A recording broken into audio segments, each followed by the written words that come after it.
एक बार सभी लोग गायत्री मंत्र का पाठ करेंगे। ओम भूर्भुवः स्वः तत्सवितुर्वरेण्यं भर्गो देवस्य धीमहि धियो यो नः प्रचोदयात्। ॐ शन्नो मित्रः शं वरुणः शन्नो भवत्वर्यमा शन्न इन्द्रो बृहस्पतिः शं नो विष्णुरुक्रम। नमो ब्रह्मणे नमस्ते वायो त्वमेव प्रत्यक्षं ब्रह्मासि त्वामेव प्रत्यक्षं ब्रह्म वदिष्यामि ऋतं वदिष्यामि सत्यं वदिष्यामि तन्मामवतु तद्वक्तारमवतु अवतु मामवतु वक्तारम् अवतु मामवतु वक्तारम्। वंदनीय मातृशक्ति, धर्म प्रेमी सज्जन, आज जैसा कि हम सबको ज्ञात है कि जो विषय आज के लिए निर्धारित किया गया है वो है पंचकोश। हमारा जो शरीर है यह 5 कोशों से मिलकर के बना है या 5 कोशों में इसको विभाजित किया जा सकता है। उनमें से जो पहला कोश है उसे अन्नमय कोश कहा जाता है। उसके बाद प्राणमय कोश है, फिर मनोमय कोश है, फिर विज्ञानमय कोश है और उसके बाद में आनंदमय कोश है। तो आज हम जो चर्चा करेंगे वो इस विषय से संबंधित करेंगे कि आखिर ये हमारा जो शरीर है और इसमें जो ये कोशों की भिन्न भिन्न स्थितियां हैं वो किस प्रकार से हैं, उनको समझने का हम प्रयास करेंगे। तो यहाँ सबसे पहले हम अन्नमय कोश को समझते हैं कि ये जो हमारा बाहरी स्वरूप हमको दिखाई देता है, जिस शरीर को हम एक दूसरे के शरीर को देखते हैं, वो शरीर अन्नमय कोश है। प्रश्न किया गया उपनिषद में, पंचकोशाः के कौन कौन से 5 कोश हैं? अन्नमय, प्राणमय, मनोमय, विज्ञानमय, आनंदमयाः पंचकोशाः। ये 5 अन्नमय कोश, प्राणमय कोश, मनोमय कोश, विज्ञानमय कोश और आनंदमय कोश, इस प्रकार से ये 5 कोश हैं। फिर प्रश्न किया, अन्नमयः कः? अन्नमय कोश किसे कहते हैं? तो उत्तर दिया, अन्न रसेनैव भूत्वान्न रसेनाभिवृद्धिं प्राप्यान्नरसमय पृथिव्यां यद विलीयते सो अन्नमयः कोशः तदेव स्थूल शरीरम। कि जो अन्न के रस से उत्पन्न होता है, जो अन्न रस से ही बढ़ता है और जो अन्न रूप पृथ्वी में ही लीन हो जाता है, उसे अन्नमय कोश या स्थूल शरीर कहते हैं। अब आपको ये सरल बात समझ में आ ही रही होगी कि जो अन्न से उत्पन्न हुआ है और अन्न के द्वारा ही जो वृद्धि को प्राप्त करता है और फिर अंत में इस पृथ्वी के रूप में लीन हो जाता है, उसी का नाम अन्नमय कोश है। हम जो हमारा ये शरीर देखते हैं, जिससे हम सारे के सारे व्यवहारों को करते हैं और जिसके पालन पोषण के लिए अन्नादि का संचय करते हैं, जिसकी रक्षा के लिए हम मकान आदि बनाते हैं, जिसको मैला न होने देने के लिए हम वस्त्र आदि धारण करते हैं, जिसके सुख के लिए हम वाहन आदि का प्रयोग करके अपने पुरुषार्थ को, परिश्रम को बचाते हैं, ये हमारा जो शरीर है ये अन्नमय कोश है। और इस अन्नमय कोश को ठीक प्रकार से रखना, संभालना, ये इसके लिए एक विज्ञान है।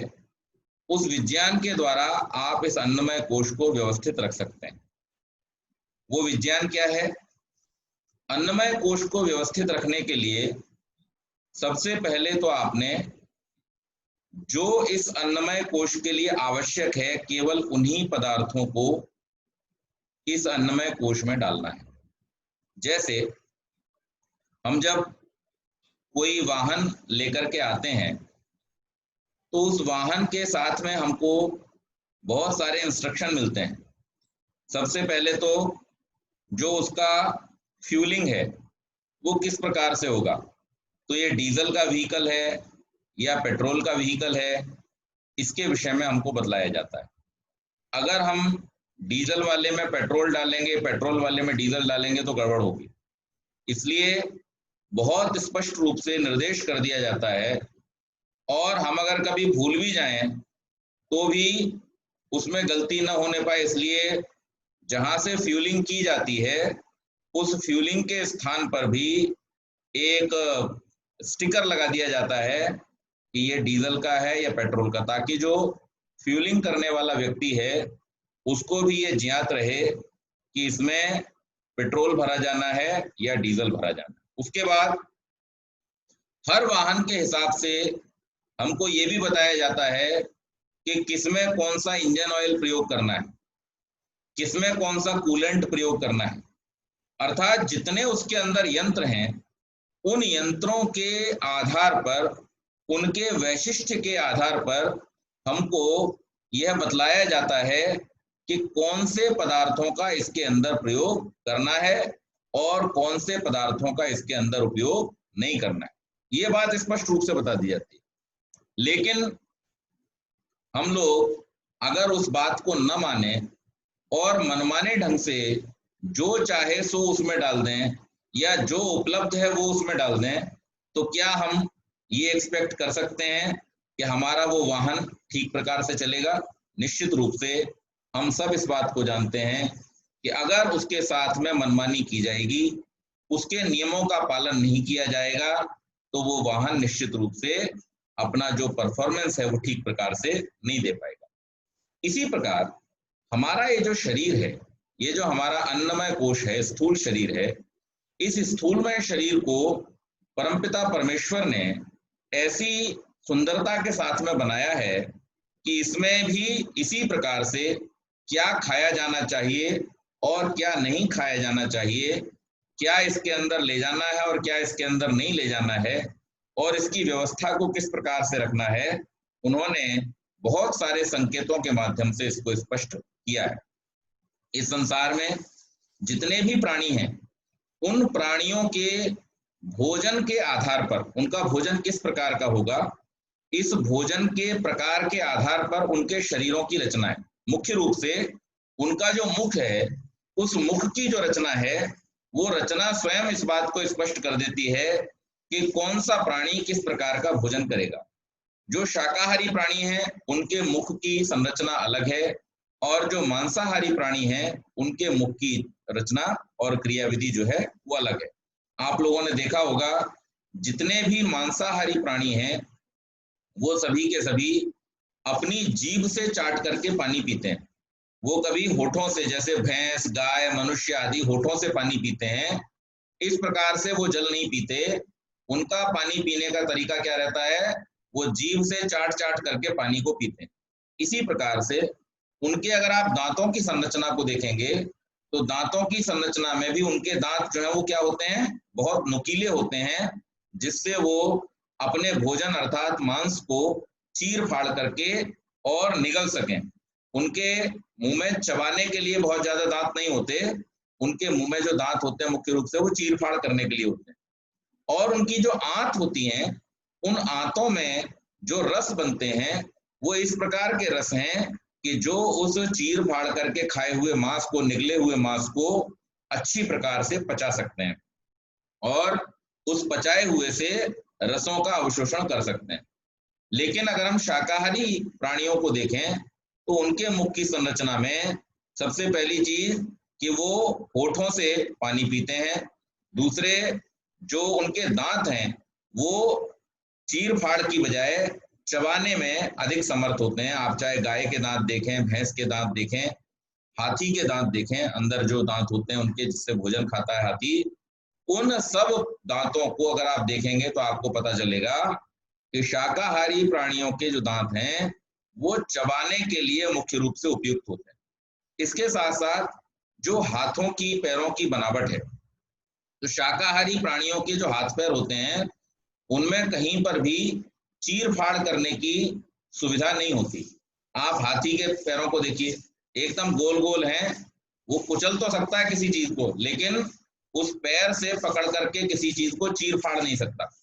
इसी प्रकार से गाय हैं, भैंस हैं, इन सब के जो खुर होते हैं, खुर जिन्हें बोलते हैं पैरों को, उनमें इस प्रकार की व्यवस्था नहीं कि वो किसी भी चीज को चीर फाड़ सके, क्योंकि उनका वैसा भोजन ही नहीं है और उस भोजन की अलग व्यवस्था होने के कारण से उनको चीरने फाड़ने की आवश्यकता नहीं होती है। वो घास को, वनस्पतियों को डायरेक्ट अपने मुंह से चबा चबा करके और खा सकते हैं, इसलिए उनकी संरचना वैसी। तो जैसे मैंने बतलाया कि जैसे वाहन में जहां से फ्यूलिंग होती है उसके सामने लिखा रहता है कि ये डीजल का है, पेट्रोल का है, इसी प्रकार से मनुष्य का भी जो शरीर है या अन्य प्राणियों का जो शरीर है, उनके मुख की आकृति से, उनके मुख की संरचना से ही, उनके दांतों आदि की संरचना से ही ये स्पष्ट हो जाता है कि उसका भोजन शाकाहार है या मांसाहार। अब इस संसार में जितने भी प्राणी हैं उन सब प्राणियों के आप जीवन को अगर देखेंगे तो आप ये देखेंगे जो शाकाहारी प्राणी है वो शाकाहार करते हैं, जो मांसाहारी प्राणी है वो मांसाहार करते हैं और इस प्रकार से अपने जीवन को जीते हैं, वो अपने नियमों का उल्लंघन नहीं करते। लेकिन केवल और केवल मात्र मनुष्य एक ऐसा प्राणी है जो सब प्रकार से सब समय में नियमों का उल्लंघन करने में सबसे ज्यादा तत्पर रहता है।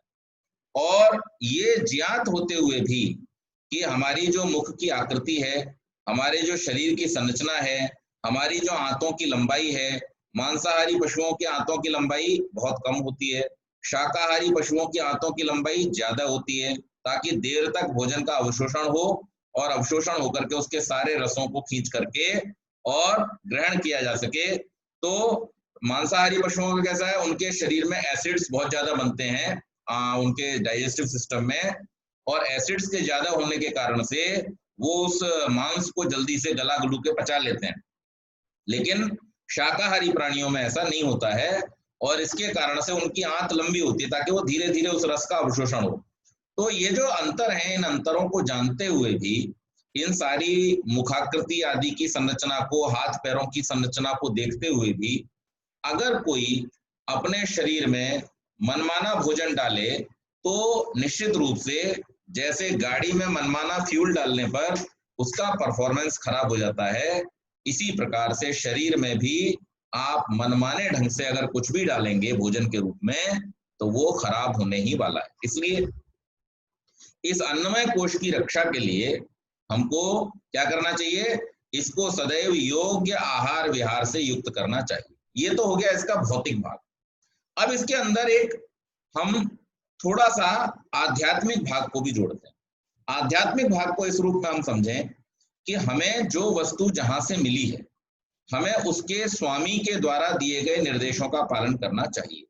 अगर हमने कोई वस्तु खरीद ली है और खरीद करके हम उस वस्तु को मनमाने ढंग से उपयोग कर रहे हैं, बिगाड़ रहे हैं, तो उसमें क्या होगा, उसमें निश्चित रूप से हमारा कोई इस प्रकार से कोई टोका टाकी तो नहीं करेगा, लेकिन वो वस्तु खराब हो जाएगी।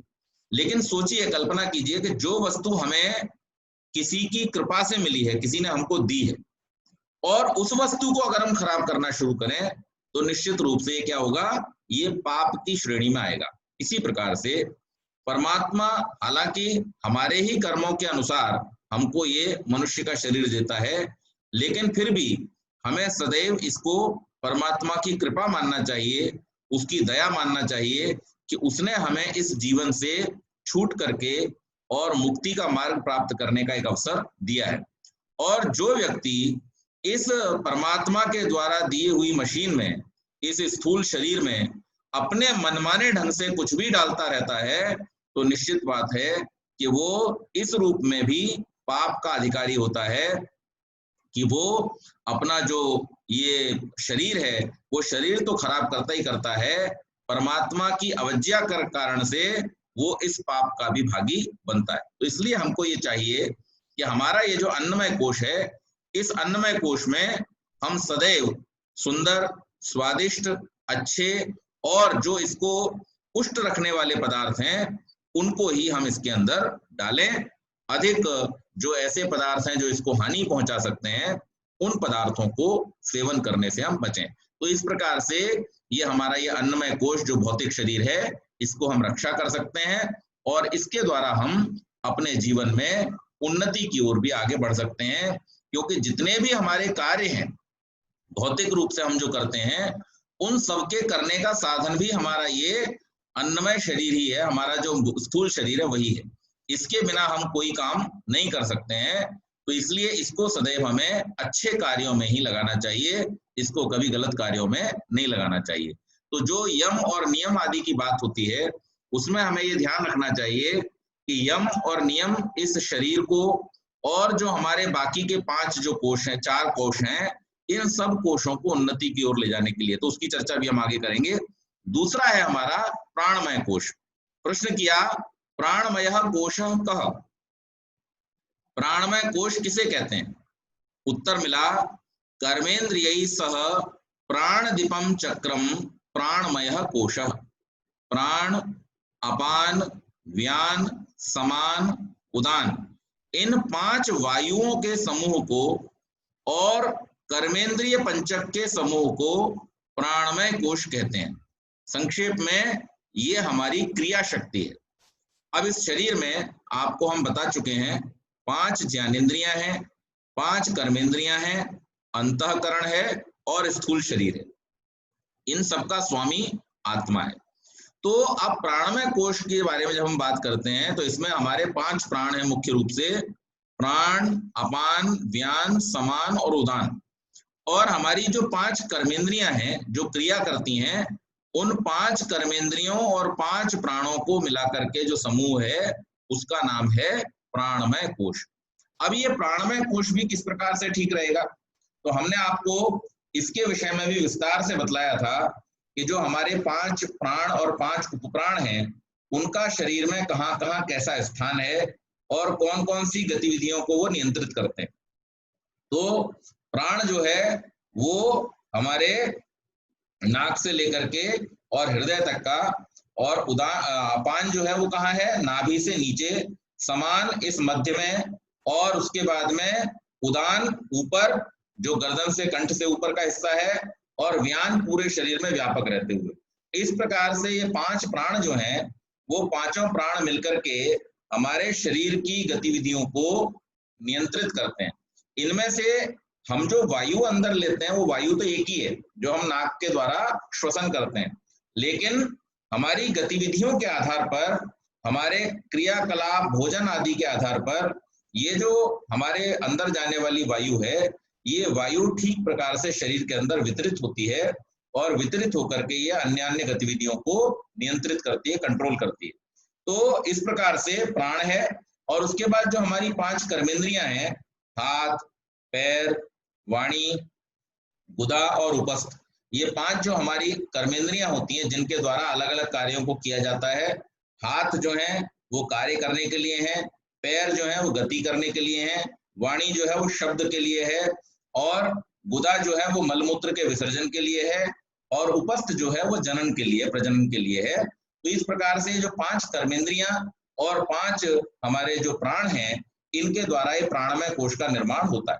अब प्राणमय कोश से भी हम किस प्रकार से इसका ठीक प्रयोग कर सकते हैं, किस प्रकार से ठीक उपयोग कर सकते हैं, ये हमें समझना चाहिए।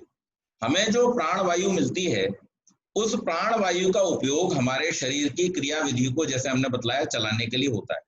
लेकिन अगर इस प्राण वायु के ऊपर हमारा नियंत्रण नहीं है, इस प्राण वायु का अगर हमको संयम नहीं है, तो फिर मनमाने ढंग से प्रवेश की हुई वायु और अनियमित तरीके से वितरित हुई जो वायु है वो हमारे शरीर को भी अनियंत्रित, अनियमित कर देती है, जिसके कारण से बहुत सारे रोगों के होने की संभावना रहती है।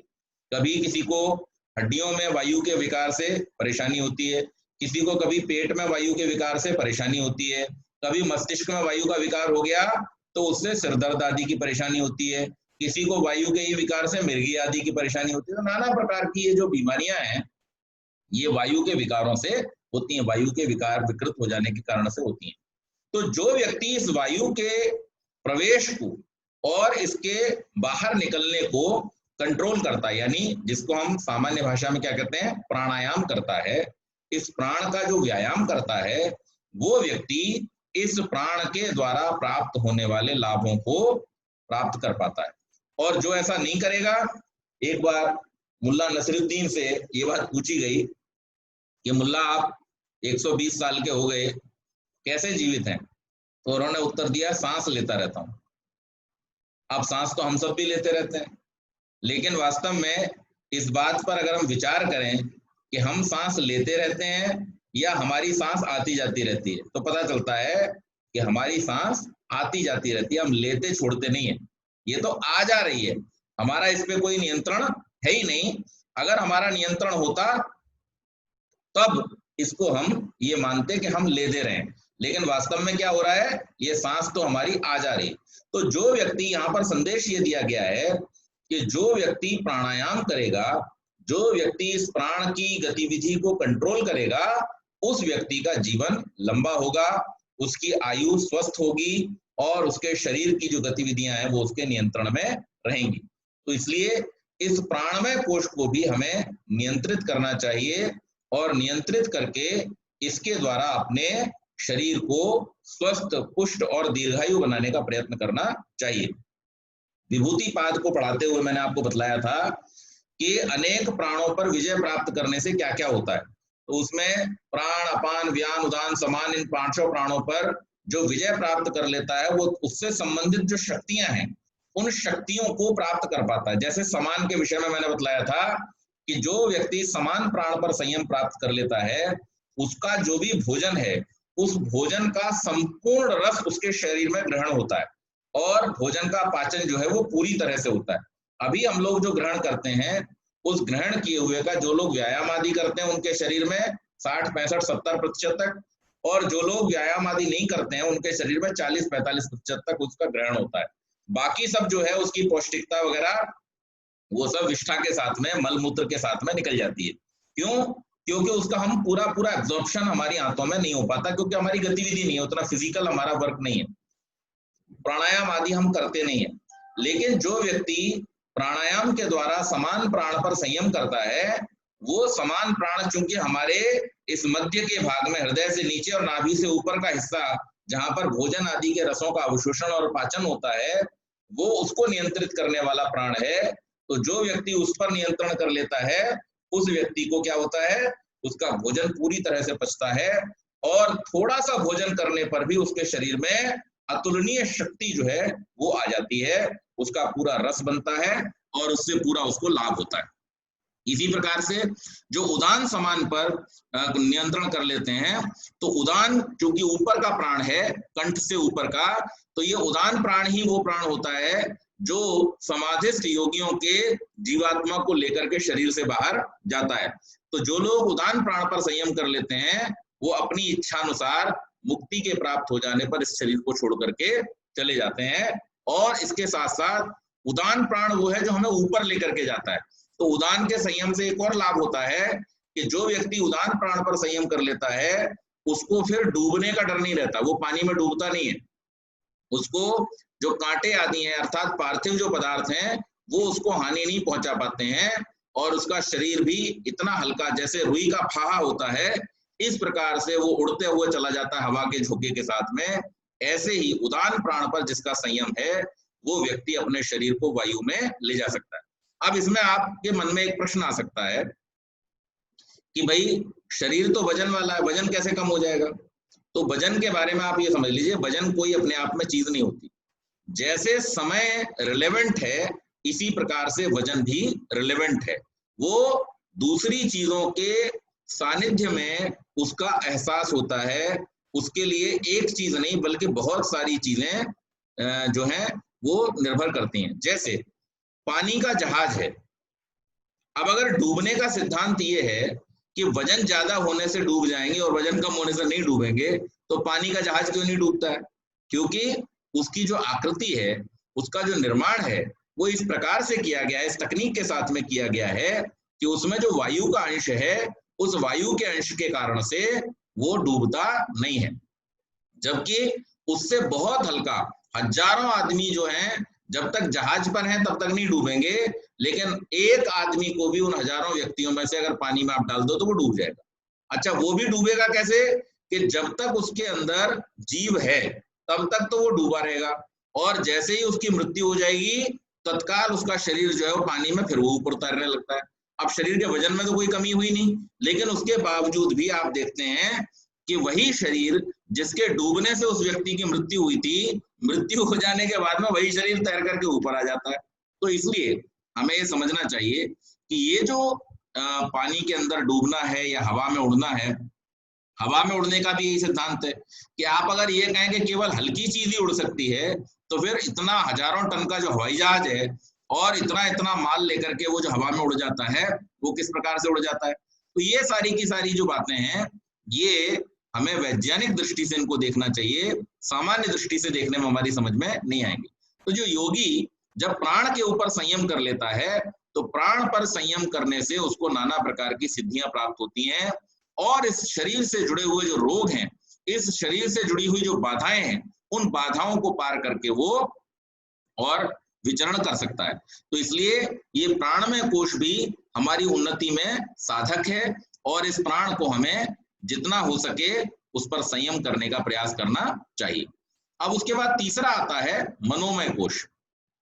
प्रश्न किया, मनोमय कोश कः? मनोमय कोश क्या है? उत्तर दिया, ज्ञानेन्द्रिय सह मनोमय कोशः। मन और 5 ज्ञानेन्द्रियों के समूह के मिलने से मनोमय कोश बनता है। इसे इच्छा शक्ति भी कह सकते हैं।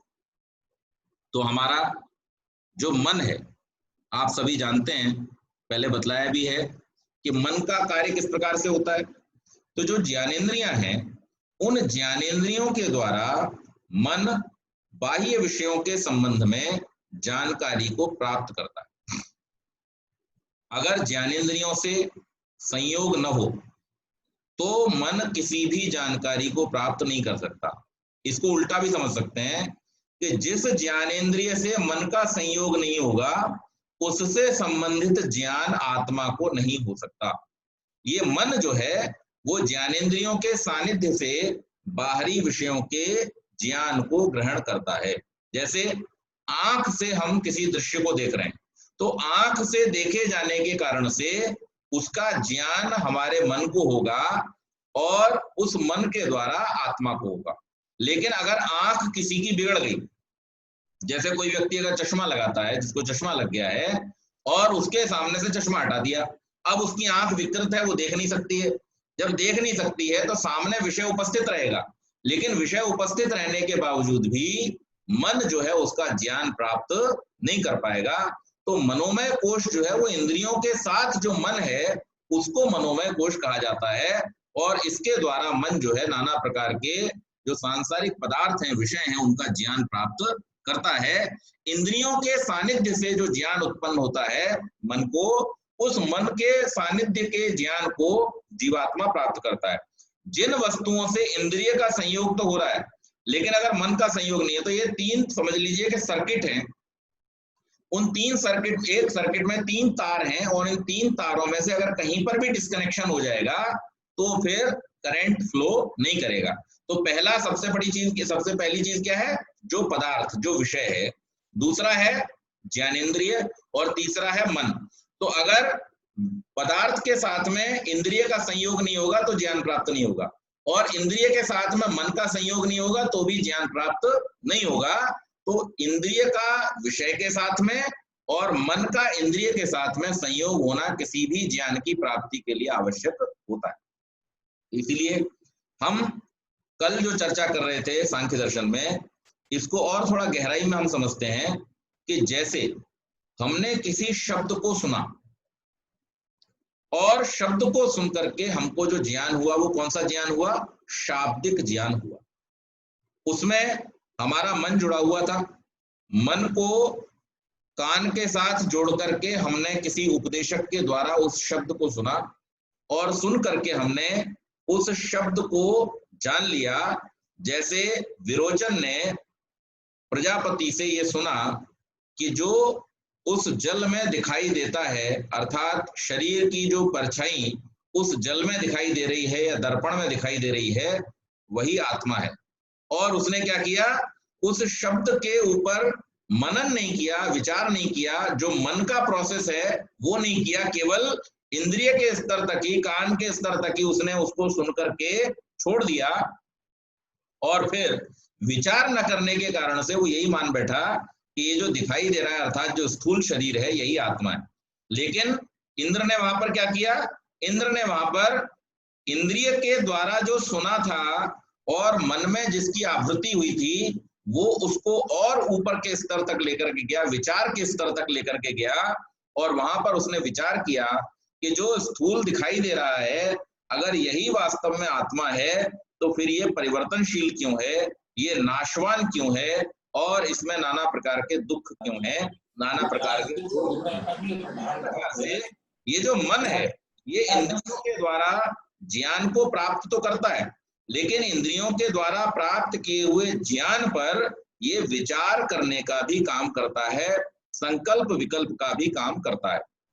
और इसलिए ये मनोमय कोश जो है वो अन्य जो कोश हैं उन कोशों से ज्यादा महत्वपूर्ण है। इसका स्थान ज्यादा महत्वपूर्ण इसलिए बताया गया है क्योंकि इसमें विचार करने की शक्ति है और विचार करने की शक्ति के कारण से ये इन नाना प्रकार की सिद्धियों को प्राप्त करने में हमारा सहयोगी होता है। तो जो व्यक्ति इस मनोमय कोश के द्वारा प्राप्त हुए ज्ञान और इंद्रियों के द्वारा जो प्राप्त हुआ ज्ञान है, इस ज्ञान के विषय में विचार करता है, चिंतन करता है, वो इस मनोमय कोश का ठीक प्रकार से उपयोग कर पाता है।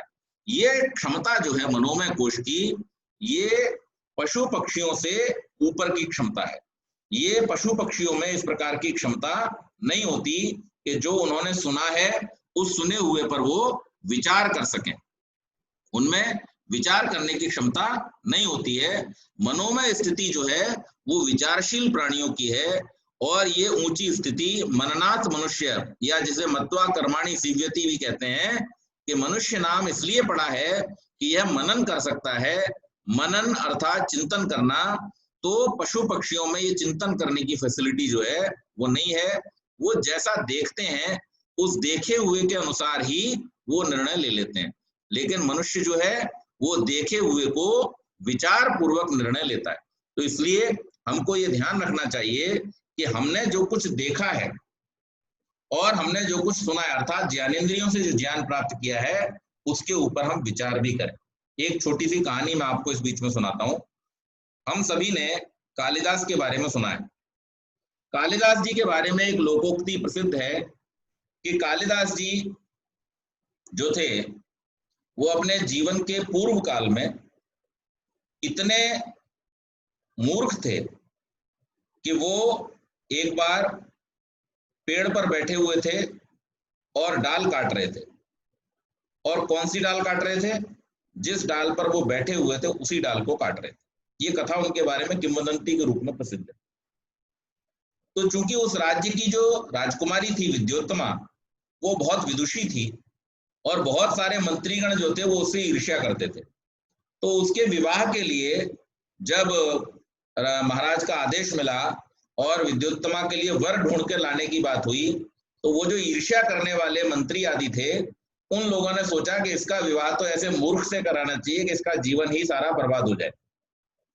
और जब वो उस मूर्ख की तलाश में जा रहे थे, ऐसे व्यक्ति की तलाश में जा रहे थे, तो रास्ते में उनको एक ऐसा व्यक्ति मिला जो जिस पेड़ की डाल पर बैठा हुआ था उसी डाल को स्वयं काट रहा था।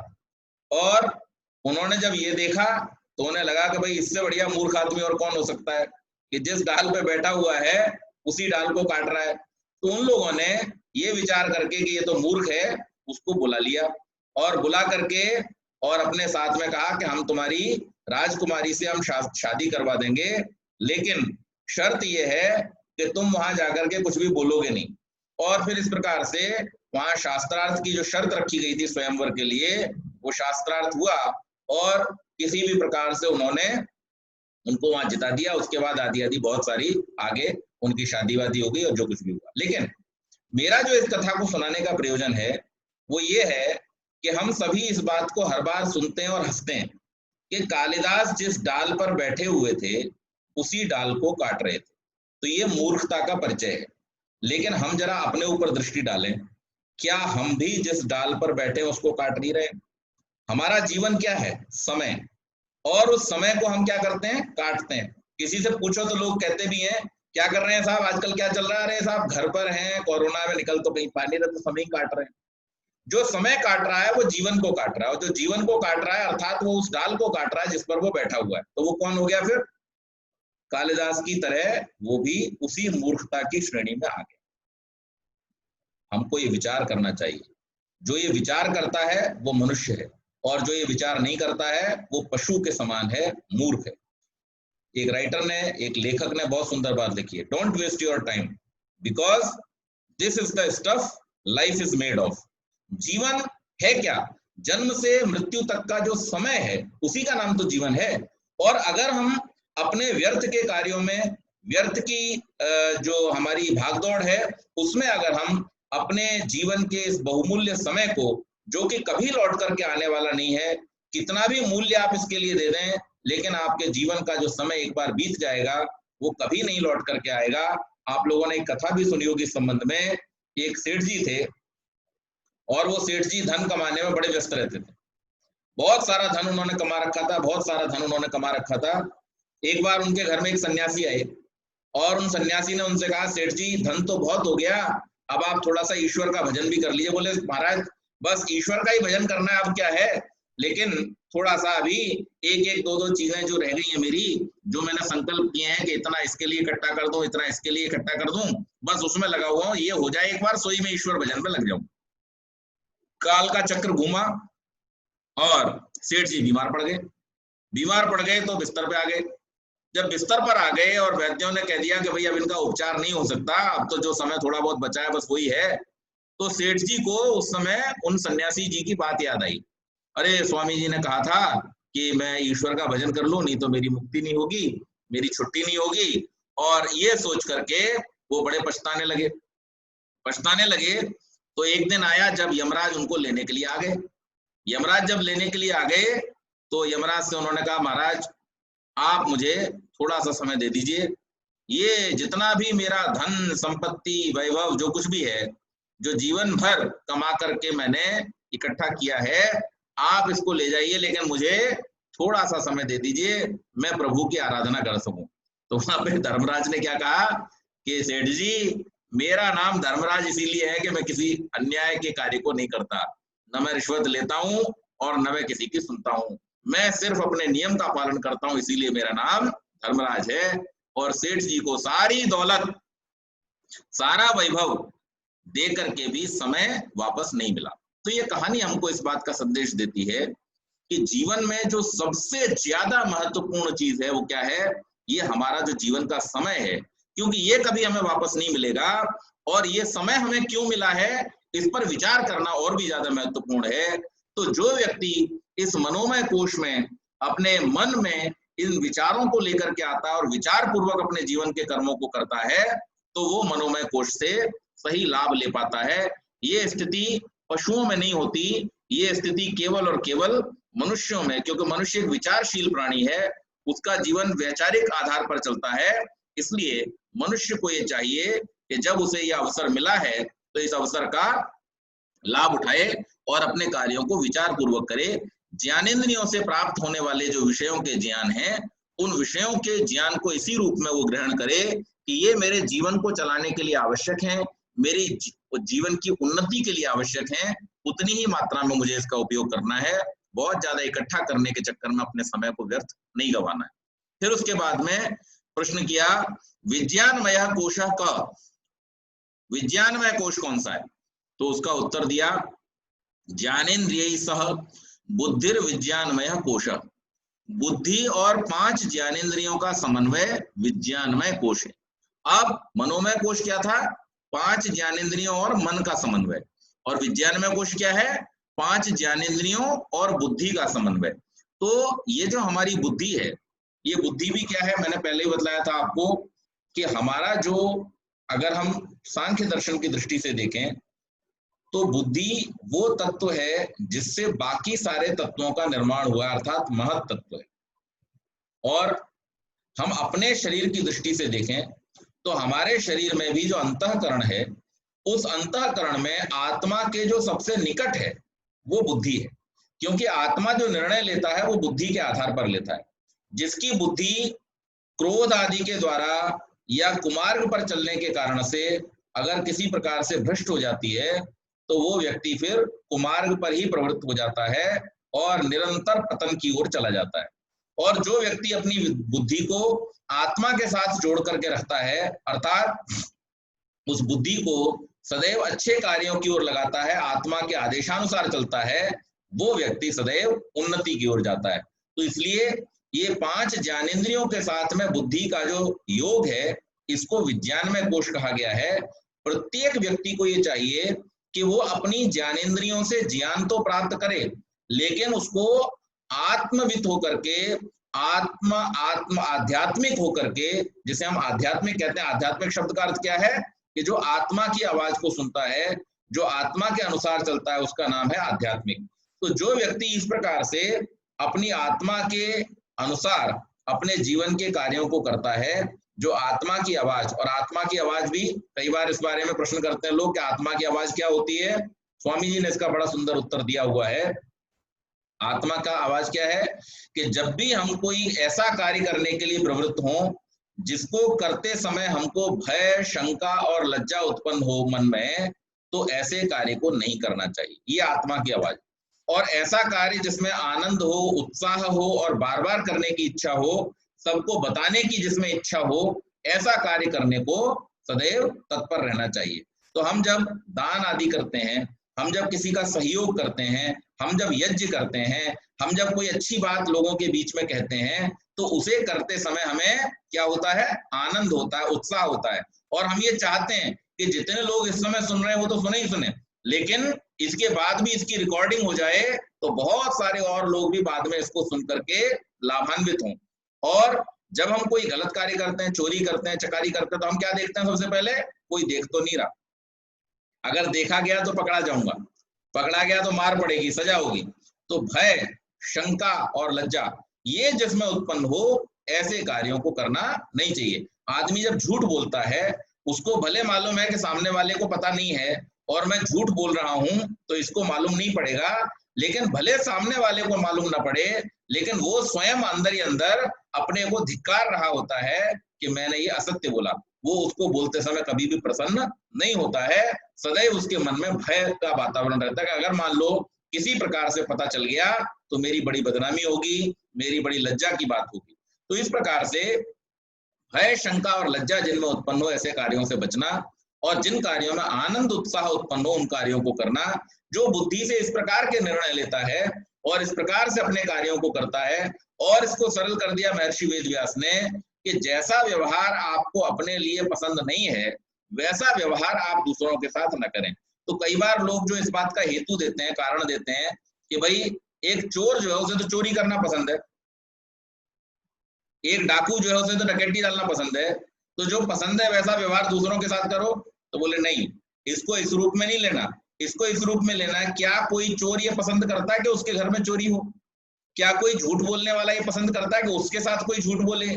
क्या कोई डाकू ये पसंद करता है कि उसके घर में कोई डकैती डाले या उसके परिजनों को लूटे? तो जब अपने साथ उसको वो व्यवहार पसंद नहीं है, आत्मनः प्रतिकूलानि परेशान न समाचरे, जो बात तुम्हें अपने लिए पसंद नहीं है उसी को कसौटी मान लो कि वैसा व्यवहार तुमको दूसरों के साथ में करना नहीं है। तो जो इस बात पर विचार करता है, विज्ञानमय कोश में जो ज्ञान आदि का भंडार है और जिसमें हम रियलाइजेशन की स्थिति तक पहुंचते हैं, ये इंद्रियों के द्वारा प्राप्त होने वाला नाना प्रकार का जो ज्ञान है, उस ज्ञान को विज्ञानमय कोश में हम इस प्रकार प्रवृत्त करें तो ये भी हमारी उन्नति का साधन बनेगा।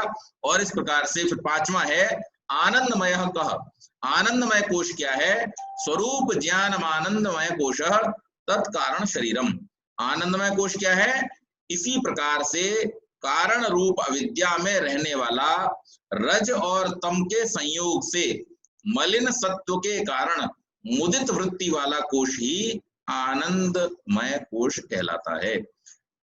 नाना प्रकार के जो पदार्थ जो तमोगुण और रजोगुण से युक्त हैं, उन तमोगुण और रजोगुण के योग से जो आत्मा अपने स्वरूप को भूल जाता है और स्वरूप से भिन्न इन सांसारिक पदार्थों को ही अपना स्वरूप अर्थात शरीर को, मन को, बुद्धि को, इंद्रियों को अपना शरीर, अपना स्वरूप मान करके बैठा हुआ है, वो जो है उसी का नाम आनंदमय कोश है। वास्तव में उसका जो स्वरूप है वो आनंदमय है, लेकिन इन दोषों के कारण से वो अपने स्वरूप को भूल जाता है। और हमारा प्रयत्न क्या होना चाहिए, जो हम दर्शनों के माध्यम से सुन रहे हैं कि हमारा जो स्वरूप है वो इस प्रकार का है कि हम नित्य हैं, हम शुद्ध हैं, हम बुद्ध हैं, हम मुक्त हैं। हमारे इस मुक्त स्वरूप को जानना और प्रकृति के बंधनों से अपने आप को छुड़ाना, इन बंधनों के कारण से जो नाना प्रकार के दुख हैं उन दुखों से अपने आप को मुक्त करना, ये आनंदमय शरीर का, आनंदमय कोश का लक्ष्य है। और उसमें ये हमारे जो पहले के चारों कोश हैं ये हमको सहयोग प्रदान करते हैं। आवश्यकता इस बात की होती है कि यम और नियमों का पालन करते हुए, अर्थात इन शरीरों के जो व्यवहार हैं, इन कोशों के जो व्यवहार हैं, उन व्यवहारों को ठीक प्रकार से समझते हुए, इनको पवित्र रखते हुए, इनकी उन्नति के लिए सदैव प्रयत्नशील रहता हुआ जो मनुष्य आत्म साक्षात्कार की प्राप्ति के लिए प्रयत्नशील होता है, वही वास्तव में इस आनंदमय कोश के सही स्वरूप को समझ पाता है और समझ करके वो जो मानव जीवन का लक्ष्य है मुक्ति प्राप्त करना, उस मुक्ति को प्राप्त कर पाता है।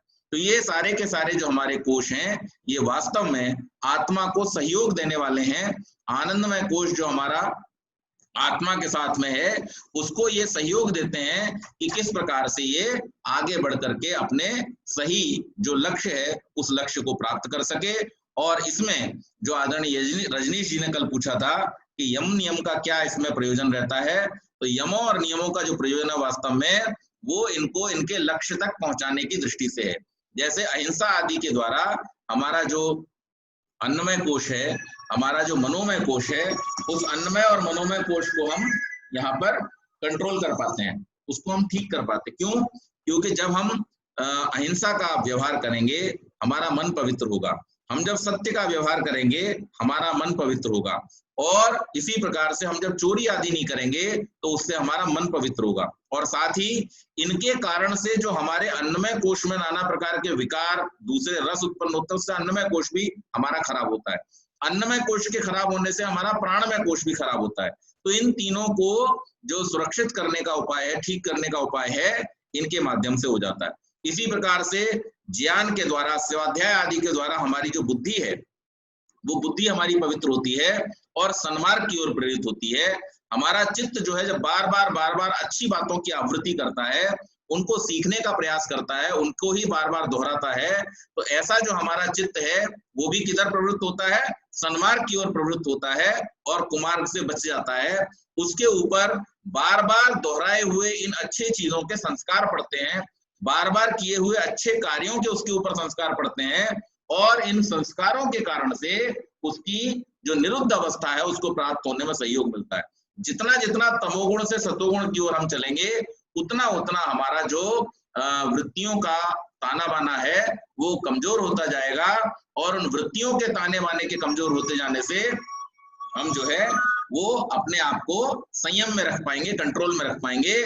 और जितना जितना हम अपनी इंद्रियों की वृत्तियों को कंट्रोल में कर पाएंगे, उतना उतना हम धारणा, ध्यान और समाधि के द्वारा संयम की अवस्था तक पहुंच पाएंगे। ये हमारे आत्म साक्षात्कार के लिए हमको सहयोगी होगा। तो ये थोड़ी सी चर्चा मैंने आज पंचकोशों के विषय में और तत्संबंधी जो यम और नियम का उनमें जो उपादेयता है, उनका जो उपयोग है, उसके विषय में की। आगे इस विषय पर हम और विस्तार में कभी चर्चा करेंगे। आज के लिए इतना ही। बहुत बहुत धन्यवाद। बहुत